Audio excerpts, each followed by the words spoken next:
Well, Jean Lafitte was hit very hard by Hurricane Ida. So many homes destroyed there. So Habitat for Humanity is trying to restore those homes there. And today they're actually celebrating the completion of one of the first homes as part of the nonprofit's $4.6 million rebuilding project. They plan to rebuild between 40 to 60 homes in the city. Lieutenant Governor Billy Nungesser and other city leaders will join the nonprofit. And that celebration, that's around 2 p.m. this afternoon, as they also mark the 1-year anniversary of Hurricane Ida. That's what we're doing here today. It not only displaced people from their homes, but students from their schools. So today we're joined by St. John the Baptist Parish Public Schools Interim Superintendent Rebecca Johnson with more on just the state of schools. I know right after, you guys didn't get back in school till like October, and even then I think there was 4 different elementary schools having to implement the platoon system. So what was your school district like right after Hurricane Ida?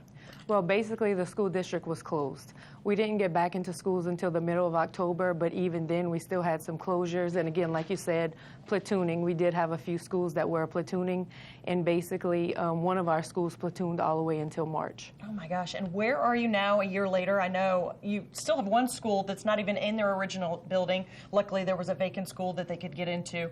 Where are the facilities parish-wide? Well, the facilities are still being worked on, so most of our schools still have construction going on. It is not affecting instruction. And again, like you said, we were lucky enough to have a vacant school. So Emily C. Watkins is still not in their home-based school, but they are still in our vacant school until hopefully they'll return in February. We saw a lot of schools at the beginning of the school year. They had all the T buildings that they were having to, students were learning in those. Is that the same situation here, or you guys are just in parts of the school? No, we're not in any portable buildings at this time. Okay. We're in our schools. And again, like I said, the vacant school is a full functioning school, so we didn't have to put up any temporary buildings here. What's been the biggest challenge? I know you're the interim superintendent, so this was just kind of a lot dropped in your lap. How have you been? How have you managed it? What's been the biggest challenge for you? Well, the biggest challenge is, making sure that all the construction projects get done and that they're done with greatness, so our schools are back fully functioning for our students, because we want them to have the best place to learn. And then all the safety standards, there's so much that goes into it a lot of people don't think about. I know enrollment was down right after the storm, about 700 students. Now it's down about 400, so you got 300 students back. Do you ever expect to get back to those levels? Hopefully we will get back to those levels. We do have a lot of families that are still displaced because many of our neighborhoods are not rebuilt. So hopefully, by the middle of the year and their homes are rebuilt, that we'll get those students back. What about you personally? What about your home?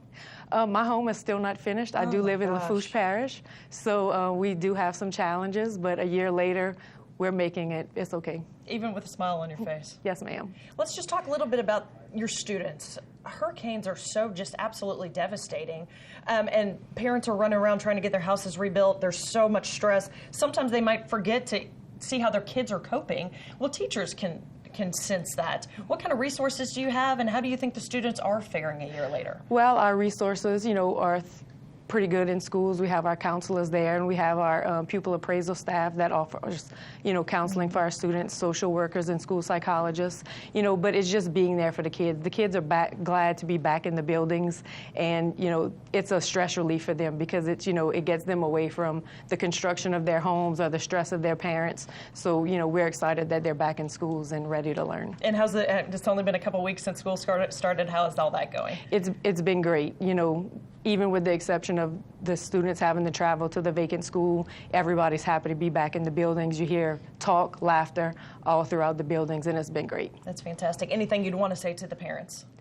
We're glad that we're back in school, and we're happy that all of your children have arrived back safely, and we wish that all of them can come back. So hopefully by the middle of the year, all our displaced students will be back. Fantastic. Rebecca Johnson, Interim Superintendent of St. John Public Schools, we really appreciate it. Thank you. All right.